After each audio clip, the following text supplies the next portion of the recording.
In our quest for truth and aversion of falsehood, we often find ourselves navigating through a grey area where bits of truth mixes with a multitude of lies. This blend of reality and illusion propels us forward, right?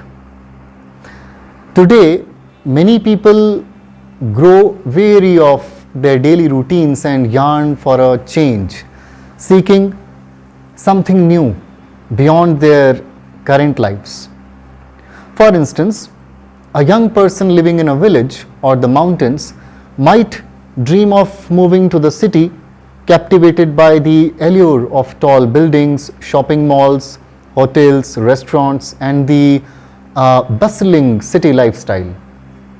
Similarly, a person confined to a tall building in a city, spending hours on their laptops, may fantasize about escape to a small house in the mountains surrounded by waterfalls, rivers, and chirping birds. Both individuals experience happiness upon reaching their desired destinations, but this happiness is transient. A city dweller may not be able to stay in the mountains for long, as it is not in their nature. Even if they try, they might manage to last for a few years, but eventually they will return to the city. Likewise, a young person raised in a village might move to the city, yet the village will always beckon them back. While we claim to seek truth, who determines what is true or false in our lives? Our unstable nature prevents us from making this distinction. And consequently, as we move forward, deceiving and exploiting each other and showing each other in a bad light, we embody traits of tamasic individuals. So truth and falsehood becomes indistinguishable, creating a pervasive gray area.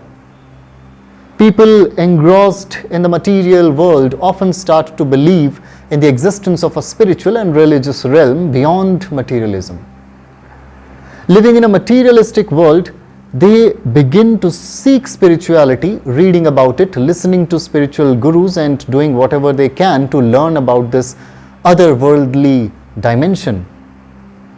Their journey often leads them to spiritual gurus, tantrics, babas, temples, or ashrams. Initially, this new path brings positive experiences, like starting with meditation. It yields the unexpected results to a new person on this path, like they may experience fragrance, good dreams, and improved health and lifestyle. However, as they delve deeper into spirituality, they uncover its complexities. They realize the arduous task of overcoming their own ego, a challenge as daunting as self-destruction, right? Killing the ego is as difficult as committing suicide, and most people fail to achieve this. So their inner faults and shortcomings remain unresolved. They seek to acquire as much knowledge in the spiritual realm as they did in the material world, making a grave mistake. They do not cultivate humility, love, surrender to existence, right? They do not cultivate these qualities. Instead, they strive to become wise, scholars, accumulating knowledge to assert superiority over others. And this desire to establish oneself leads to arrogance, overshadowing their initial goal of becoming pure, complete, and noble. Failing to overcome their ego, their shallow spiritual knowledge becomes their enemy, and they begin to prepare to abandon the spiritual path. And this preparation is complex and time-consuming. When they seek spirituality, they do not ask a critic about religion or the dharma gurus, nor do they think critically at that time, right? Everything seems right to them, and they move forward with great confidence. But now, as the spiritual path pricks their ego, their ego unwilling to compromise or follow prescribed rules and principles for progress, they seek an arbitrary path leading them away from spirituality. They form associations with anti-religious people, those who have strayed from the path of spirituality, and join their groups, much like an injured pig join a herd of pigs. And as they re-immerse in the material world, these individuals become more and more dangerous. They talk of spirituality, but are no longer spiritual inside. Knowing they are on the wrong path, their conscience troubles them, leading them to seek psychological support. And they create an environment of support by associating with adharmic or anti-religious, anti-guru and anti-tradition individuals. They lie to their associates, friends and family about religion, spirituality and the gurus, blaming others while hiding their own sins, a common trait of sinners. A righteous person or a truthful person, if they commit a crime, they will admit, saying, yes, I have committed this crime. But a sinner and an unrighteous person can never do this. So they seek psychological support from all sides. They email people, message them, call others at nights, misleading them by saying they have been wronged and cheated in the name of religion. But the reality is that they have deceived religion, they have deceived dharma gurus, their tradition, themselves and the truth. And when their conscience pricks them, they cry and beg for help. Dear seekers, it is important to be wise and discerning in our actions, especially when we are inclined towards helping others. Many well-meaning souls, lacking deeper understanding, rush forward to assist others without realizing that they may be walking into a trap. They believe they are performing noble deeds, acts so virtuous that even the divine might hesitate to undertake them. In their hearts, they feel they are making great sacrifices, embracing asceticism, but in truth, they may be engaging in a folly. So beware for there are those who are lost in sin and unrighteousness, who seek out compassionate souls like you to become their unwitting prey. These individuals will remember and rekindle relationships long forgotten when it suits their needs, proclaiming brotherhood and kinship to gain psychological support. They will manipulate and exploit those bonds to draw others into their web of deceit and sin. Such individuals are adept at exploiting relationships.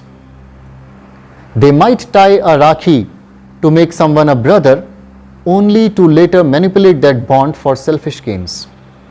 They lack fundamental principles of righteousness and use relationships as mere tools for their benefit. These parasitic souls exploit their gurus, their spouses, their lovers, their friends and siblings, all for their selfish ends, devoid of any true sense of sacrifice or altruism. They wear the mask of altruism, but a closer look reveals their hypocrisy. These kind of people, these kind of unrighteous people forget the tenets of dharma, while the dharmic people or the righteous ones live by them. For a dharmic person, religion is their life. It's the foundation of their life and they cannot stray from its path. Imagine a sinner whose companion is deeply religious. When the sinner flees after committing misdeeds, the religious person filled with compassion will still care for their well-being, seeking to guide them back to righteousness.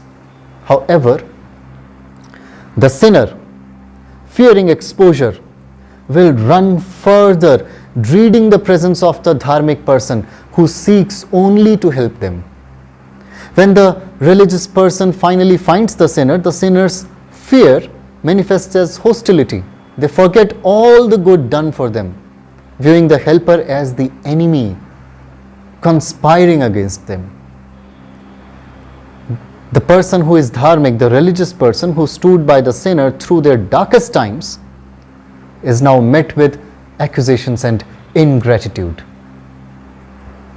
Dear seekers, it is vital to be cautious. When you stand for truth, compassion, when you stand for love and brotherhood, be aware of the unrighteous ones you are trying to save.